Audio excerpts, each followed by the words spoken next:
رابعہ بصری رحمت اللہ علیہ کو دنیا سے گئے ہوئے 1200 سال ہو چکے ہیں، لیکن ان کا نام آج بھی زندہ ہے، رابعہ بصری۔ رابعہ بصری نہ کوئی شہزادی تھی، نہ کوئی ملکہ تھی، نہ کوئی وہ خوبصورت تھی، نہ کوئی خاندانی تھی، بلکہ عورت ہونے کے لحاظ سے ہر عیب اس میں تھا۔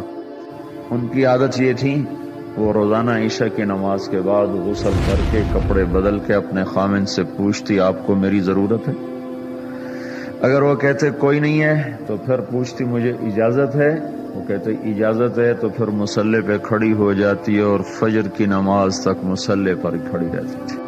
ان کا خامن جلدی فوت ہو گیا، جوانی میں ہی بیوہ ہو گئی، تو حسن بصری بصرہ کے امام، کیا سارے مسلمانوں کے امام تھے، وہ خود آئے، خود چل کے آئے کہ میں آپ سے شادی کرنا چاہتا ہوں۔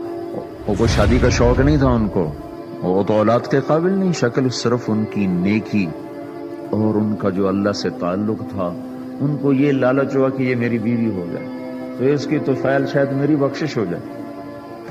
تو ان کے پاس آئے، کہنے لگے رابعہ میں آپ سے شادی کرنا چاہتا ہوں، خود پیغام لے کر آئے۔ تو انہوں نے فرمایا میری 4 باتوں کا جواب دے دو تو میں شادی کر لیتا۔ کہنے لگے کیا؟ کہ یہ بتاؤ میں جنتی ہوں کہ دوزخی ہوں؟ کہنے لگے یہ تو میں کچھ نہیں کہہ سکتا۔ اچھا یہ بتاؤ جب اللہ تعالیٰ قیامت میں اعمال نامے اڑائے گا، کسی کے سیدھے ہاتھ میں آئے گا، کسی کو الٹے ہاتھ میں آئے گا، میرے سیدھے ہاتھ میں آئے گا کہ الٹے ہاتھ میں؟ کہنے لگے یہ بھی کچھ نہیں بتا سکتا۔ کہنے لگے اچھا یہ بتاؤ جب اللہ نیکیوں کو تولے گا، کسی کی نیکیاں بڑھ جائیں گی، کسی کے گناہ بڑھ جائیں گے، میرے گناہ زیادہ ہوں گے نیکیاں زیادہ ہوں گی؟ کہ یہ بھی نہیں بتا سکتا۔ کہ اچھا یہ بتاؤ جب لوگ پل صراط سے گزریں گے، کوئی پار نکل جائیں گے، کوئی نیچے گر جائیں گے، تو میں پار نکلوں گی کہ دوزخ میں گروں گی؟ کہنے لگے یہ بھی میں نہیں بتا سکتا۔ تو پھر فرمایا اچھا جاؤ مجھے تیاری کرنے دو، مجھے ان 4 باتوں کی تیاری کرنی ہے، میرے پاس شادی کے لیے وقت کوئی نہیں ہے۔ جو اللہ سے دوستی لگا لیتے ہیں اللہ دنیا ان کے لیے مسخر کر دیتے، اللہ دنیا ان کے پاؤں میں ڈال دیتے۔ تو جب ان کا انتقال ہوا، رات کو ان کا انتقال ہوا، تو اپنی خادمہ سے کہا بس 2-4 آدمی بلا کے مجھے جلدی سے دفن کر دو، کسی کو نہ بتاؤ، صبح لوگوں کو بتا دینا، اور مجھے کفن دینا میری وہ اس چادر میں جس میں تہجد پڑا کرتی تھی۔ تو انہوں نے راتوں رات دفن کر کے صبح اعلان کیا، شور مچ گیا، ہائے کیوں بتایا، کیوں نہیں بتایا، کیوں؟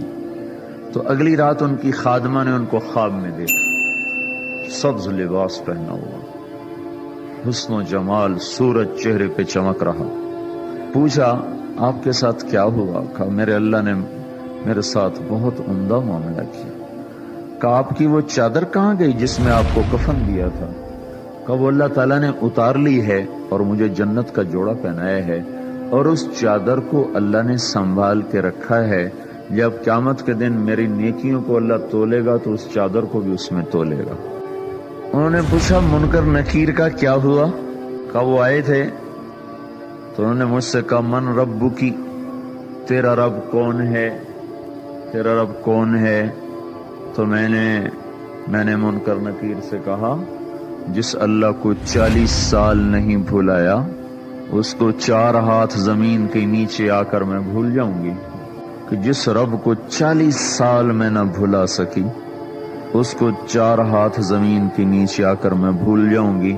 تو منکر نکیر نے کہا اس کا آگے کیا حساب لینا، چلو بھائی واپس چلو۔